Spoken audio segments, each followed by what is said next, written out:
Good afternoon, JAGs. I'm Isabel Little. On today's episode of JAG TV, we will visit some places that can still offer some safe fun now, and we will give you details about how you can still use the library. This is JAG TV.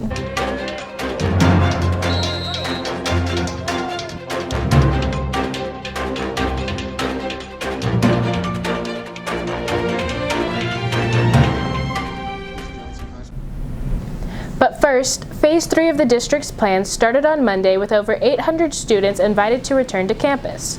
Freshmen came back on Monday, followed by a grade level each day during the week.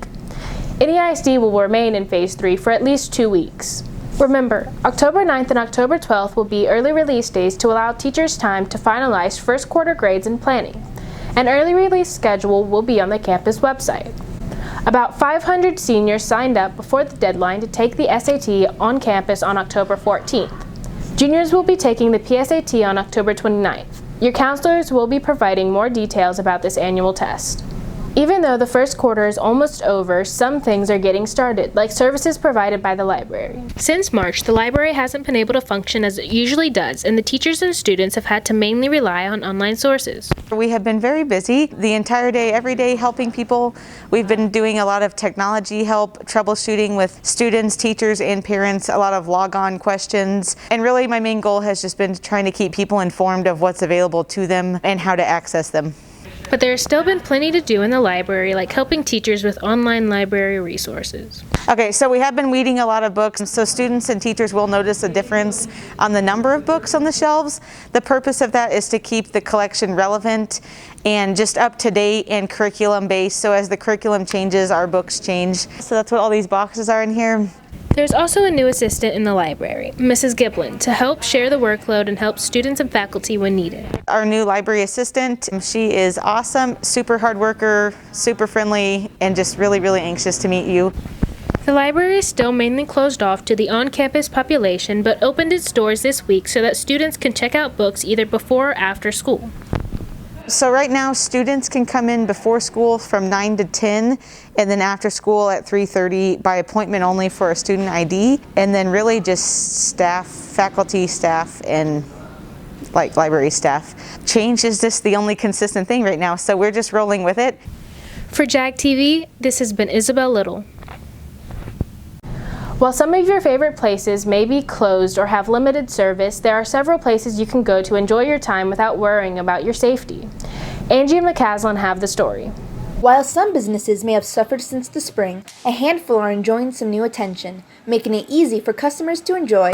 Traders Village is like a super flea market. The booths are like so much better, so much like tidier, and it's more fun. We have rides and more food and like carnival food, any type of food, literally any type of food. This year the Botanical Garden celebrates 40 years of connecting people to nature, to the plant world, and understanding the importance of plants in our lives. And there are 38 acres of nature space where visitors can physically distance, can get some fresh air, and help our own mental and physical well-being.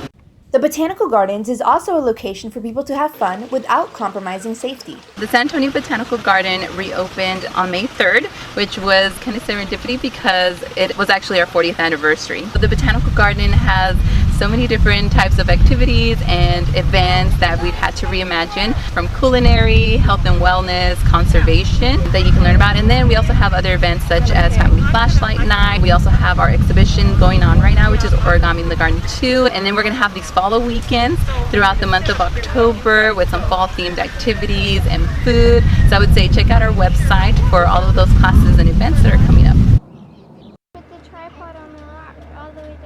Besides being cheap, fun, and accessible like the others, Traders Village has something for everyone. Whether you want to shop, go on rides, pet an animal, or listen to some live music. Like other businesses, it's like closed and like, I don't know, but this is everywhere. Like you can be everywhere and you can be by yourself. Like you don't have to like being in line right next to people, you know. Out here you can go wherever you want. Business has been impacted a lot because we need to make sure that it stays clean, and like, of course we would do that before, but now even more, like we have to do everything for the customers. Right? To usher in the season, Traders Village also opened their 10-acre-long corn maze all weekends until November 29th, with a new addition this year of a corn cannon. For JAG TV, this has been Angie Vasquez. The athletic seasons this year have been difficult to navigate. Along with all the other challenges, senior athletes are facing challenges that could interfere with the athletic application process. Ethan has the story. Beyond the stop and start of sports over the summer, senior athletes could also face some challenges with regards to recruiting and their college choice. Because of the NCAA's choice to create a lockdown on sports and restrict how much exposure an athlete can get. The biggest difference right now is they're taking, instead of just highlight reels, they're watching workout videos from the summer. They're also looking at film that we just started. Our first game was Thursday, so they'll look at those type highlight reels. But prior to that, in the summer, they were watching film of kids working out. Despite these changes, athletes like Ty Reasoner and Will Huntsinger are working hard and getting looks, which led Ty to his commitment and Will Huntsinger on the verge of receiving more offers. So I was actually scheduled to go on 2 or 3 visits, and COVID stopped all of that. But it really hasn't stopped my connection with the coaches. Like, we still text each other a lot, call each other all the time. And they do like virtual tours and stuff like that. And like, they've done FaceTime calls with me where they show me around campus and all that kind of stuff. An example, Will Huntsinger, our left tackle, 6'4", 286 pounds. I sent a video of him running this summer and doing a couple of cone drills to a couple coaches, and they're all interested in him now. So they're waiting for his highlight reel from the first couple of games to see if they're going to go recruit him or not. Now that football season is underway, everybody is gearing up for what will be a much different season than what we've seen before. Well, the biggest thing is the kid needs to advocate for himself. We have a film system, a platform that we use to be able to make your own highlights after games and things like that. So the first thing you need to do is make your own highlight and then send it out to the colleges that you are interested in. The thing about recruiting is this: the coaches will find you. If you're good enough to play college football or college sports, the coaches will find you. But you need to advocate for yourself. It's not the coach that gets you a scholarship. It's your play and your film and your grades and your character that get you the scholarship. I mean, I think it's definitely like helped me with time management and setting my own schedule and having this routine every day of having 2 practices and being on my own schedule with football and school, because it's going to be like that in college as well.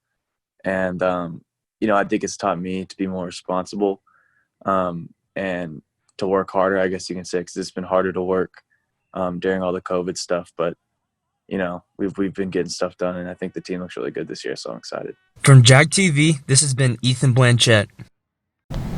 If you are a senior and are registered to vote, there can be a lot you might not know about the whole process. Talia explains what you'll need to know during this election. With Election Day coming up November 3rd, here's some things every first-time voter should know. In Texas, you have to have a valid photo ID.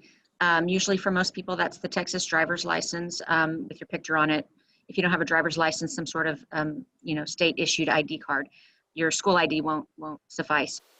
Even though the country continues to figure out how to live and work during a pandemic, Texas is not allowing absentee ballots unless there's a special reason. They did increase early voting this year. Usually there's a 2-week period of early voting. This year they increased it by, I think, a week, and so it starts October the 13th. You can go to any, usually there are libraries or different local places around town. You can go, if you vote on Election Day, you have to vote in your precinct at your precinct location. With all the changes that have happened in the past few months, it's been difficult to keep up and stay informed.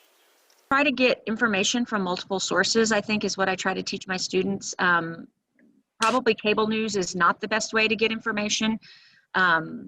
Rely on multiple sources, like I said, the network news, nightly news programs, reading information in publications that are trustworthy.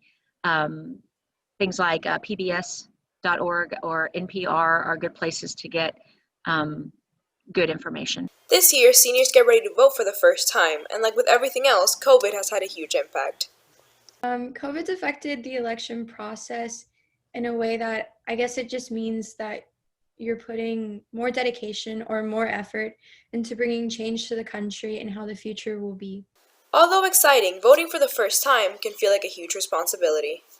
It's definitely nerve-wracking. Growing up, I was always told to be educated on politics so that when the time comes, I know what decision to make, and to finally have that freedom to choose. It kind of signifies that unlike growing up. For JAG TV, this is Talia Pimienta. There's only 1 week left in this quarter, and students definitely have opinions about distance learning. Eduardo tells us more. Sitting in front of a computer in her dark room isn't the way Lily Moran thought she'd be spending her senior year. But after campuses across the state were shut down in the spring, nothing was out of the realm of possibility. During the summer, I kind of got used to the idea of online, and I just didn't make it a big deal. I just went with the flow. And even though being virtual isn't ideal, Lily has found a silver lining. My grades are really well. This is the best I've ever done. I don't know why. I think it's because I go at my pace, and then at school I'm usually limited. But for seniors Ciela Almazan and Naya Garza, adjusting to online school has proved to be a little difficult. It's been painful, I won't lie, because I usually just used to going to school and paying attention is a little bit harder, but I've adjusted. I legit can't study for anything in my own house. It's so loud, and I just I need an environment where I can study where I'm supposed to study. Some classes you have to print so much paper, and wasting money on ink is so expensive, and just paper itself. Of course, as a senior, Garza admits that there's a silver lining. Well, I don't have to get dressed in the morning. Neither do I have to put on makeup. I don't have to, take a shower. I don't gotta do a lot of things. I can just sit here and be like, yo, what's up? And in this uncertain time, there is still one thing that should be practiced by students and teachers alike. Don't be so strict. We're all learning right now how to cope with this. So it's best if we all have a good mindset instead of getting mad at each other and getting frustrated. For JAG TV, I'm Eduardo Mezzaro-Cabert. That's all for this week, Jags. For the rest of the crew from the studio and A128 at home, I'm Isabel Little. See you next time.